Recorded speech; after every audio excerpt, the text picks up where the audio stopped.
Čaute ľudia, v dnešnom videu si pozrieme Flash Score, je tu taká aplikácia futbalová, tak tam si viete všetky pozerať štatistiky. Takže, nezabudnite tu zanechať like a odber a my sa ideme pozrieť vlastne do ďalšej sezóny, ako budú vyzerať všetky ligy, také ich top 5 alebo tak ako nejak. Dobre, tak ideme si napísať Premier League prvé, tam, kto by mohol vyhrať titul, kto bude v top 4, ako budem tipovať a tak ďalej. Dobre, takže program bude, tu si môžete pozrieť už, keď vy chcete sami, môžete si nainštalovať aplikáciu Flash Score.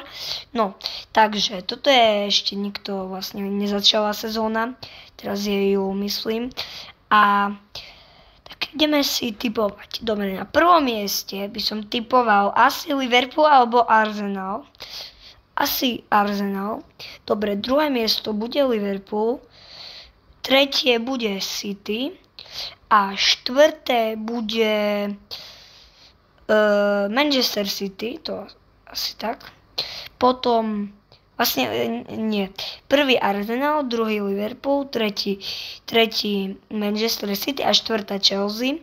5. Bude asi Newcastle, potom šiestý by mohol skončiť Brighton. 7. Tak to je ťažké. Nottingham. Potom 8. asi Tottenham, 9. Wolves, 10. Brentford, 11. Crystal Palace, 12. Brentford, 13. podľa mňa skončí Bournemouth, 14. skončí Manchester United, 15. skončí Fulham, 16. by mohol skončiť Leeds, 17. podľa mňa skončí Everton, 18. Sunderland, 19. Leeds a 20. 20 Aston Villa, ale to s tým posledným asi to tak nedopadne. Takže máme tu nejaké správy, to si môžete pozrieť tu tak. Keď už chcete, tak môžete si nainštalovať skoro, ako som už hovoril. Potom 2024/25 sezóna. No tak tu máme, to už vieme, Liverpool vyhral titul, druhý Arsenal, tretí Manchester City, štvrtá Chelsea, 5. Newcastle. Najlepší strelec bol Salah, mal 29 gólov a 18 asistencií. Druhý Isak mal 23 plus 6. Tu sú iba forma, prvý bol Brighton, potom City, Liverpool a Liverpool tam už. Dobre. Potom výsledky, hej. Si dáme výsledky na posledné kolo. Takže Bournemouth Leicester, to už bolo dosť dávno. Tak vidíme, že Bournemouth vyhral. Asi, neviem, či Leicester neprepadol do druhej ligy. Tým neuznali gól a Semenyo dal 2 góly. Potom Fulham City tiež 2-0. Skoroval Gundogan a kto? Gundogan a Haaland. Ipswich, West Ham 3-1 pre West Ham, tam sa to dalo čakať. Ward-Prowse, potom na strane Ipswichu Broadhead a Bowen a Kudus. Takže 3-1 pre West Ham. Potom Liverpool Crystal Palace 1-1, Sarr dal v 9. minúte, v 68. dostal červenú kartu Gravenberch a potom v 84. dal Salah gól. To bolo 1-1. Potom Manchester United proti Aston Villa vyhrali 2-0. Diallo dal v 76. gól a v 87. Eriksen z penalty a Emiliano Martinez dostal pri konci prvého polčasu červenú kartu. Potom Everton vyhral 1-0 na Newcastle, Alcaraz dal v 65. a rozhodol, to bolo iba jednogólové. Potom, neviem, zaujímavé. Potom Nottingham Chelsea, viem, že Chelsea vďaka tomu postúpila. Colville dal tiež iba jeden gól v 50. minúte. Takže tiež nič extra. Potom Arsenal Southampton, ja faním Arsenal. Tierney dal v 43. minúte, Stewart v 56. a Odegaard v 90. rozhodol. Potom Brighton Tottenham, to bol dosť akože Brighton dostal. V 17. minúte Solanke otvoril skóre na strane Tottenhamu z penalty. Potom Hill Sherwood obidve dal 2 góly. Potom O'Reilly dal jeden v 88. a Gomez v 93. Potom má ešte posledný Wolves. Brentford Beumo dal v 20. a v 75. Muneci. Takže 1-1. Dobre, to bolo tak tiež všetko zo Premier League. Potom presunieme sa na La Ligu. Ideme na ňu. To je Liga je tu. Dobre. Tu už máme na nadchádzajúcu sezónu. Tam už nebudem dávať tipy, lebo je to druhá najlepšia. Takže nie prvá.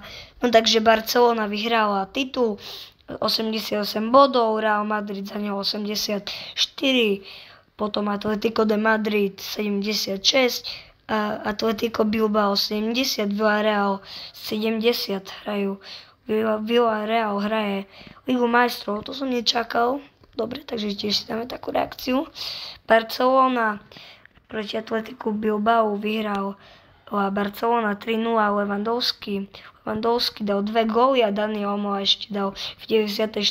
minúte z penalty gól. Takže to je tiež 3-0 pre Barcelonu. Potom Villarreal 4-2 vyhral Villarreal. Pino, Guye, Baena a Guye. Tam v 4., 8. minúte, 39. a 53. vo Villarreale a v 29. minúte dal za Sevillu Sou a ešte v 85. Martínez. Takže to je tu, to je na ten zápas. Potom Girona Atletico de Madrid 4-0 pre Madrid. Tak dostali, vidím, že tu Krejči asi nebol v základnej zostave. Takže Sorloth dal gól, Lenglet a ešte ďalšie 2 Sorloth. Takže Sorloth dal hat-trick. Lenglet dal 1 gól a Sorloth aj otvoril skóre. Potom Alaves Osasuna, Vicente dal z penalty gól, potom Garcia a to bolo 1-1, Alaves Osasuna 1-1. Potom Getafe Celta Vigo, Majoral otvoril skóre 1-0, Getafe otvorilo skóre, potom Iglesias dal v 25. minúte Celta Vigo a Aspas ešte rozhodol v 80. minúte.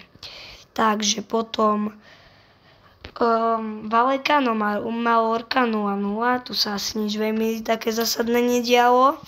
Takže potom tu máme Leganés Valladolid, Hernández dal v 24. otvoril skore, neoznali im gól kvôli offsideu, ktorý mal dať Cisse. Potom Diomande dal gól a Cisse dal asistenciu a v 40. minúte dal Cruz. Takže 4-0, či vlastne 3-0 pre Leganés. Tak, potom tu máme Espanyol Las Palmas. Espanyol vyhral 2-0, Puado dal prvý gól až v 65. minúte z penalty. Potom Mila dal v 82. a rozhodol. Takže to je ďalší zápas. A Real Madrid, Real Sociedad. Mbappé nepremenil penaltu v 38. minúte a hneď asi sa odrazil od brankára a hneď aj v tej minúte gól dal. A potom v 83. ešte dal opäť gól. Takže to bol tiež Mbappé. To vyzerajú zostavy. Potom Betis, Antony dal gól v 40. minúte, otvoril skóre a potom Mir dal v 75.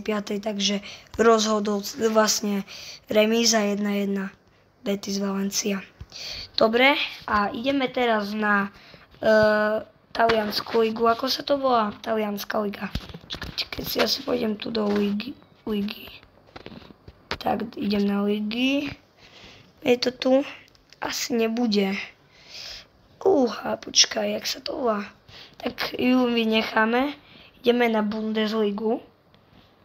To dopadlo ako? Výsledky. Stuttgart, Lipsko.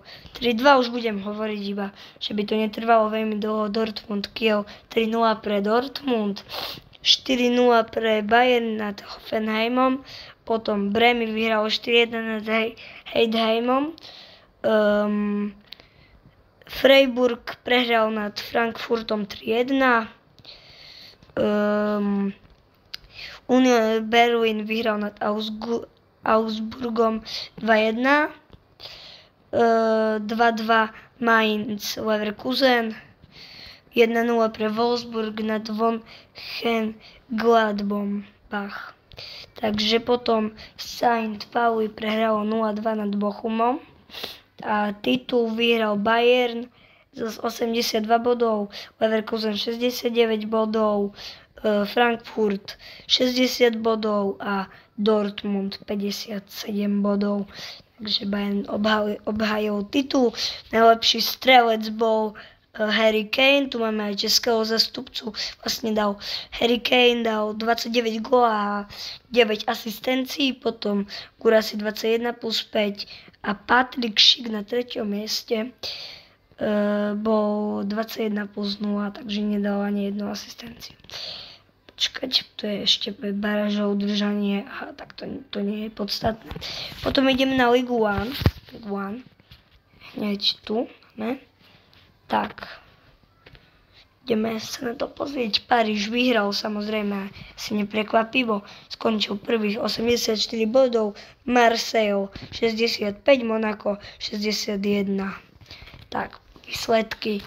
Marseille, Rennes 4-2 pre Marseille, Lyon, Angers 2-0 pre Lyon, Nice a Brest 6-0 pre Nice, potom Saint-Étienne prehralo do 2-3 nad Toulouse.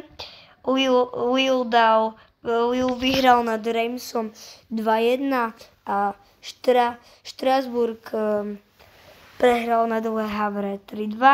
Nantes Montpellier 3-0 pre Nantes a Lens Monaco 4-0 pre Lens. Potom a Paríž Auxerre 3-1 pre Paríž. Dobre, ideme ešte posledné Ligu majstrov, tam vyhral Paríž. 5-0 vyhrali vo finále, to bolo vlastne najväčšie porazenie v histórii vo finále. Takže ja sa už s vami lúčim. Prajem vám ešte pekný zvyšok dňa a dajte tu like a odber.